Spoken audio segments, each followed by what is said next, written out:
أعوذ بالله من الشيطان الرجيم. بسم الله الرحمن الرحيم. الحمد لله رب العالمين، وصلى الله على محمد وآل محمد. اللهم صل على محمد وآل محمد. Ndugu watazamaji mnaofuatilia vipindi vyetu vya lishe au kwa lugha nyingine ni vipindi vya lishe tiba kwa mujibu wa mafunzo ya Kiislamu, na tupo katika mwendelezo, na leo tutaendelea na kipengele kingine, kipengele cha adabu za kula. Tuliashiria na kufafanua uhalali wa chakula, ni kwa nini Uislamu utulazimishe sisi Waislamu na binadamu wote tunapokula chakula tuzingatie tusile chakula ambacho si chakula cha halali. Bali katika adabu, hata unapoenda kumtembelea mtu, kama ni mtu ambaye hana kazi anayoifanya, ni mtu ambaye haeleweki, shughuli yake haieleweki, chakula chake usile. Kwa nini?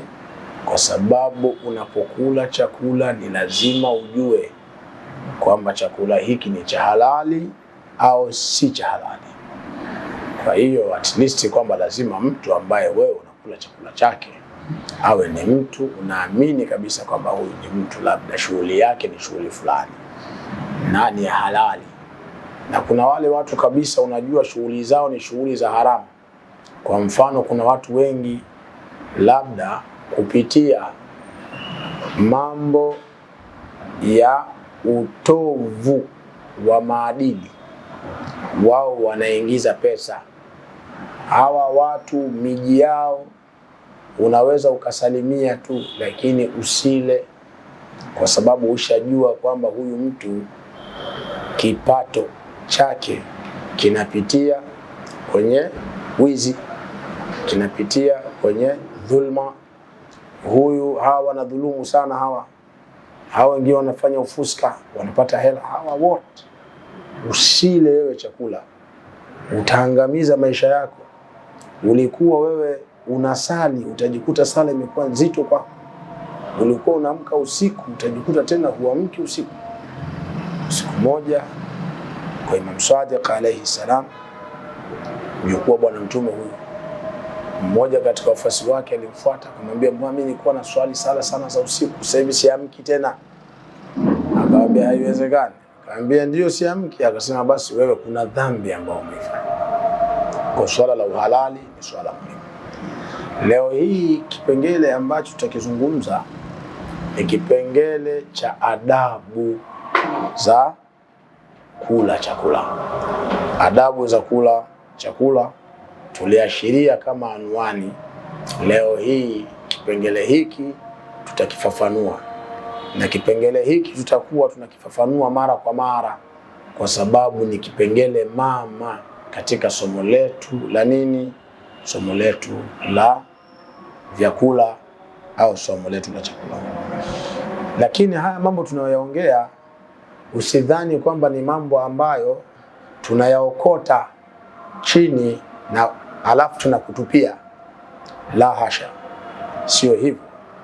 Sisi tunakueleza mambo kwa mujibu wa utafiti uliofanywa na Dr. Ali Miimari kupitia kitabu chake kinachoitwa Utafiti kuhusu adabu za lishe. Utafiti kuhusu adabu za lishe. Dokta huyu ni dokta ambaye amebobea, tunasema ni mbobezi, ana PhD katika mambo ya tiba asili, lakini pia amesomea pia tiba za kisasa, lakini wakati huo huo ametunga vitabu vingi kem katika masuala ya tiba, na kwa uwezo wake Mwenyezi Mungu mambo muhimu na ya kimsingi yanayotokana na utafiti pia utayasikia kupitia insha Allah programu hii.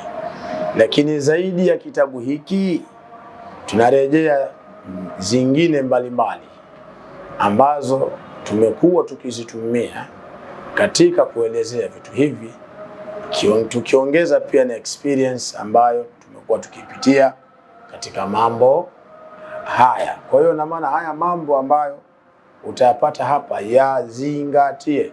Kwa nini? Kwa sababu ni mambo muhimu ambayo yanatokana na utafiti uliofanywa na wataalamu mbalimbali. Leo tutazungumzia kipengele cha adabu za kula chakula. Unapotaka kula chakula kuna adabu zake ambazo wewe unatakiwa uzizingatie. Mfano, Bwana Mtume sallallahu alayhi wa alihi wasallam anasema, idha akala ahadukum falyakul biyaminihi wa idha shariba ahadukum au wa idha shariba falyashrab biyaminihi. Anasema Bwana Mtume kwamba atakapotaka kula mmoja wenu chakula atumie mkono wake wa kulia, na atakapotaka kunywa mmoja wenu atumie mkono wake wa kulia. Haya yote ni mambo yenye falsafa, ni mambo yana hekima ndani yake, lakini twende yote haya tutafafanua taratibu. Lakini utangulizi wa mambo ya adabu, ningependa kuashiria mambo yafuatayo. Kwanza moja, tunaposema adabu za kula, zingatia sana mambo haya matatu au manne ninayokueleza, kwa sababu mambo mengine yote yatapandia hapa au mengi. Haya mambo ni msingi wa maelezo yatakayofuatia kuhusu adabu za kula chakula. Jambo la kwanza katika adabu ni swala zima la kuketi kwa utulivu. Chakula kimeandaliwa, unakwenda kula chakula, cha kwanza unatakiwa uketi kwa utulivu. Tutasherehesha kwa maana usiwe na papara.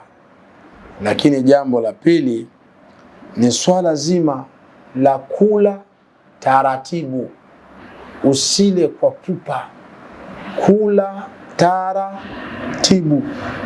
Hicho ni kipengele muhimu mno ambacho natakiwa kizingatie. Lakini wakati wa kula chakula, epuka maneno mengi, usiongei maneno unapokuwa unakula. Al-kalam, kuongea wakati unakula haifai. Haya ni mambo ambayo unatakiwa uyazingatie.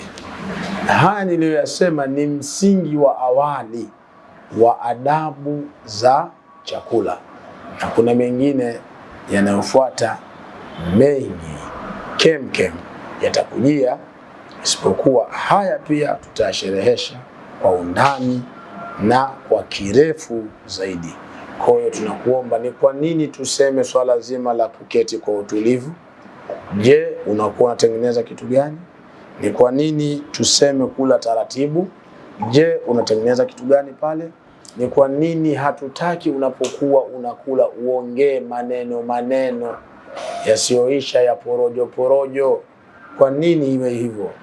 Tutakueleza falsafa yake na mambo mengine zaidi na yenyewe pia tutakuwekea bayana. Assalamu alaikum wa rahmatullahi wa barakatuh.